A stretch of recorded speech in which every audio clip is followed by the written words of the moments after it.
Alihi wasallam, ikiwa kumwitika yeye ni kuitika umma wa masahaba wa Bwana Mtume. Lakini maandamano haya yanahusu familia ya Bwana Mtume ambayo iliuawa siku kama hii ya leo mwaka wa 61 wa Kiislamu, na waliuawa katika ardhi ya Karbala huko Iraki kikatili sana. Sasa tukio hili tunaliadhimisha kila mwaka kwa sababu lina mafunzo mengi ya kufundisha binadamu. Ni tukio ambalo linahimiza masala ya binadamu na haki zake. Ndio maana pamoja na matembezi haya na maandamano haya tumeweza kuchangia damu chupa zaidi ya 50 kwa ajili ya binadamu, sawa sawa ni Waislamu au sio Waislamu. Tunatembea matembezi haya kuhimiza kuhusu haki za mwanamke, kwa sababu siku ya Ashura wanawake familia ya Mtume walivuliwa nguo wakatembea bila sitara. Tunapigania haki za wanawake kote duniani waheshimiwe.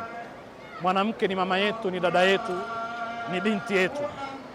Lakini maandamano haya ni kwa ajili ya kupigania haki za watoto, wakiwemo watoto wachanga ambao walinyanyaswa sana siku kama hii ya leo. Mtoto anaitwa Abdullah, mjukuu wa Mtume, alichinjwa akiwa na miezi 6 kikatili. Binti mdogo akiitwa Sukaina alidhalilishwa. Kwa hivyo ni maandamano yanayomuhusu kila mwenye kupigania ukombozi wa mwanadamu. Yanapinga ufisadi, yanapinga dhulma, yanapinga ukatili, lakini yanatangaza kwamba binadamu wote wametukuzwa na Mungu na lazima tuwaheshimu binadamu. Kwa hivyo wewe unanisikiliza na kunitizama, maandamano haya yanakuhusu kwa sababu na wewe pia unapinga ukatili na unyanyasaji.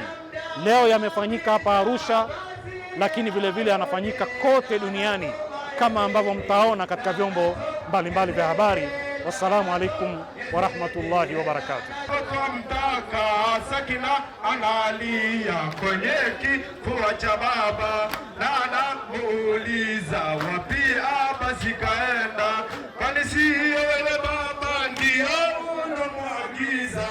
Wito wetu kwa jamii, tunaiasi kwanza jamii imsome al-Imamu al-Hussein ili ijue namna gani alivyoitetea haki, namna gani alivyopenda amani, namna gani alivyopenda uadilifu. Pindi itakapomsoma Imam Hussein na ikamjua, itajua uadilifu unatakiwa kuwa vipi katika jamii. Kwa hiyo na mimi niko tayari kusimamia haki na kuipinga batili na kukataa dhulma, nikisema haihata minadhila na kataa dhulma, na ninaungana na familia ya Mtume sallallahu alaihi wasallam. Kwa wito wa dunia tunasisitiza na tunasi kwamba mwanadamu hatakiwi kunyimwa chakula, mwanadamu hatakiwi kunyimwa maji kwa sababu ni haki yake ya msingi, lakini pia vile vile kuheshimu heshima ya watoto wadogo ambao walinyanyaswa katika ardhi ya Karbala.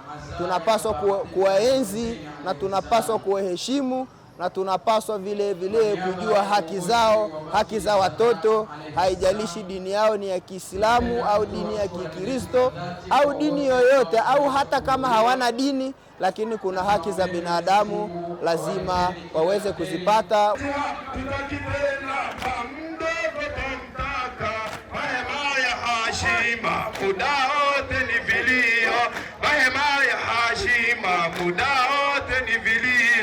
Kwani kwao wamtuma Abasi alete maji, na muda unakwisha Abasi